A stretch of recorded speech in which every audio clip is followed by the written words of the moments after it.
So, Bubba's chainsaw, Leatherface's chainsaw in this film is 48 years inside the wall.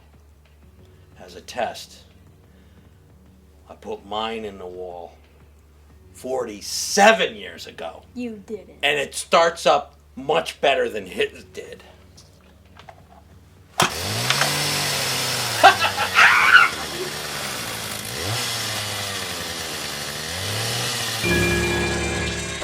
Hello, I am Robert. And I'm Noelle.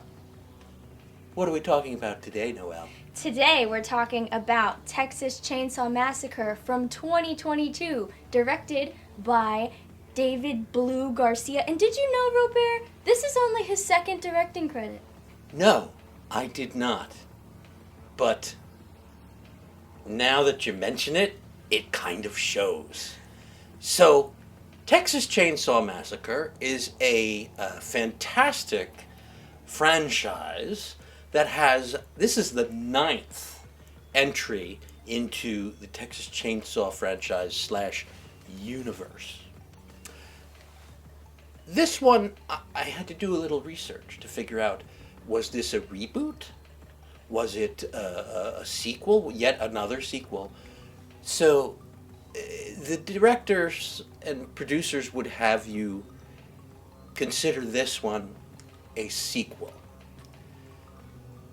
Specifically, you're supposed to ignore, much like the Halloween franchise, which they've butchered also, you're supposed to ignore anything, it's sequels and prequels that happened between 2003 and 2017.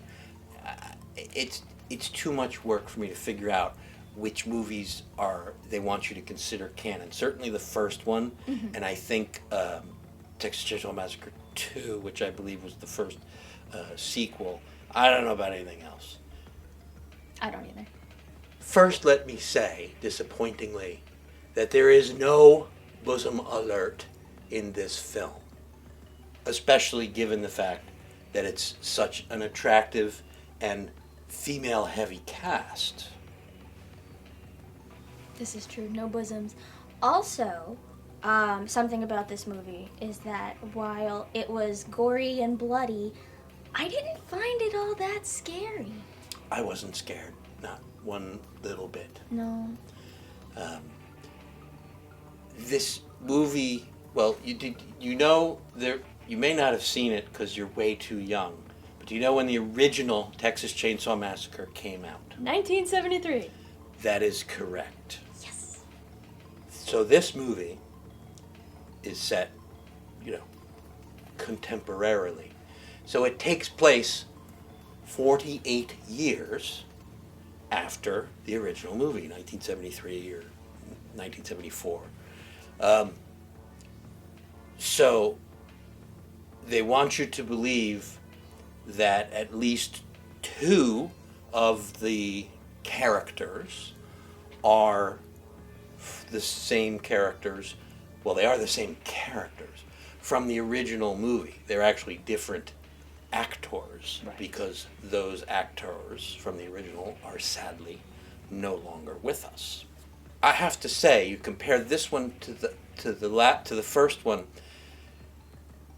The first one was a masterpiece, in my opinion, and it was sometimes brutal to watch. But if you go back and watch it today, you'll see there's almost no blood in the original film. There's very little. How much blood would you say is in this film? Boatloads. Buttloads? Boatloads. Boatloads. That's more than a buttload. I would say it's more than a buttload. So there's a lot of blood. There's a lot of gore in this one. And speaking as someone who has seen both films, it's nowhere near as good as the original, which had almost no blood. That says a lot about filmmaking, horror filmmaking. It's not all about blood and guts. I found this film to be predictable. I knew the minute, so the opening scene I think is the 4 or 5 main characters in a car driving to the town of Harlan that they're buying or something, and they're gonna redevelop the town. Gentrification, Yeah, but they're all like 20 years old. Yeah. I don't know where the hell they get this money from. That Their influencer money. Oh yeah, they're social media influencers. Oh. And I knew immediately who the final girl would be. Yes. You Same. did too, Mm-hmm. right? I also kind of knew immediately who the first one to die would be, and I was correct. So then they're entertaining. It's not just 4 people in a ghost town. They're entertaining investors, I guess, right? And they're all 20 something. Yes. And they're all with their phones. All their and Gen stuff. Z friends. And how do they come to town? Well, do they arrive by party bus? Is that the answer? Party bus, yes. So without even seeing, once I see the party bus come in, I know there's going to be a scene of slaughter on the party bus. And guess what? There is! I wasn't disappointed. And I really don't think I'm spoiling this. Noelle, do you know the IMDb rating of this film? I do. It's 4.8. Out of 10. So it's in the lower 50th percentile.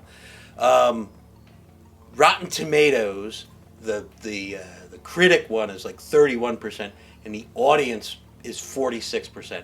So no one in the world rates this movie in the top 50%. It's kind of a stinker. For those familiar with the franchise, there actually was a movie, I think it was a sequel, called Leatherface. Got one of my hairs in my mouth.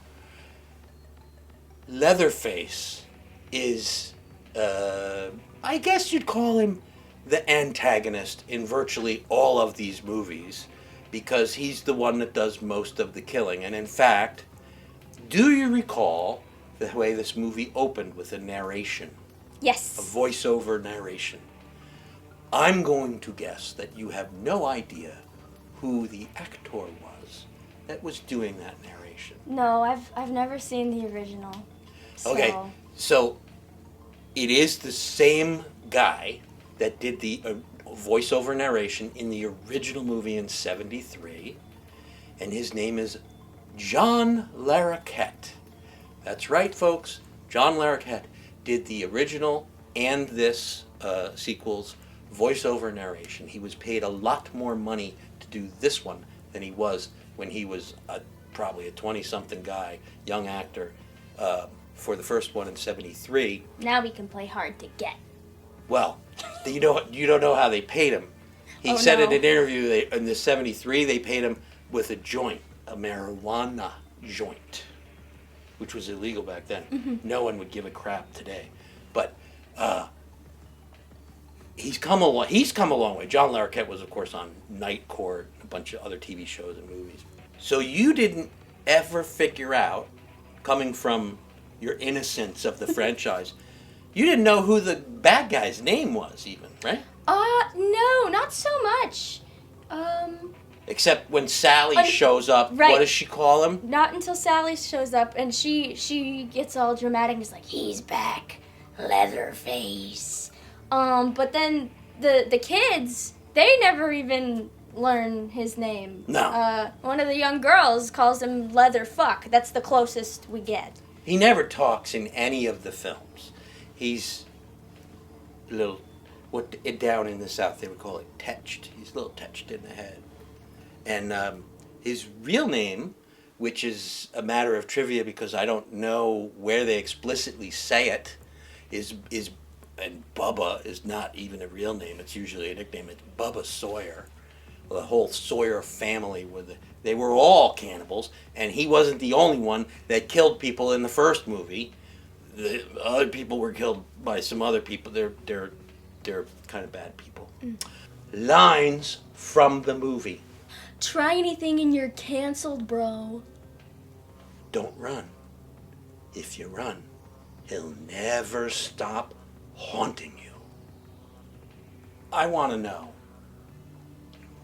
how you can store a chainsaw inside of a wall behind some sheetrock in some crappy building that's in bad shape for 48 years and managed to start her up with just a few minutes of tinkering.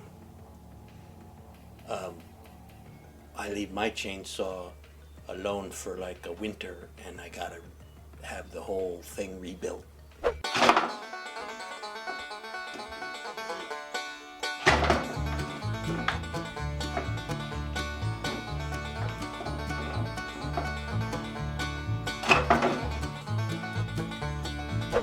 Well, I don't know about you, but my wall chainsaw has been working just fine.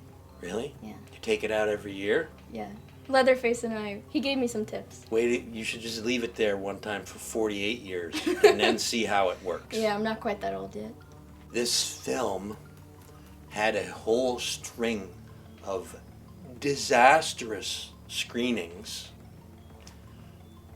before Netflix decided to buy it. That's one reason it's so poorly rated. And I will say that there's a couple nice homages to the original film. The character of Sally, I think it's Sally Hardesty, she's the last survivor Right. from the first movie. So there's a couple throwbacks there. How many pumpkins do you want to give this one? 5 being the best. 1 pumpkin. Yeah, I feel like then it would. I'll hold this. Yeah, there you go. I say 2 pumpkins. Yeah, I wouldn't give it more than 2 pumpkins. Maybe 2 pumpkins, but one of them has like the really long stem, you know? Yeah, I don't have one of those. We don't have any of those. There's too much bullshit going on in this movie. Pay attention to the originals, damn it.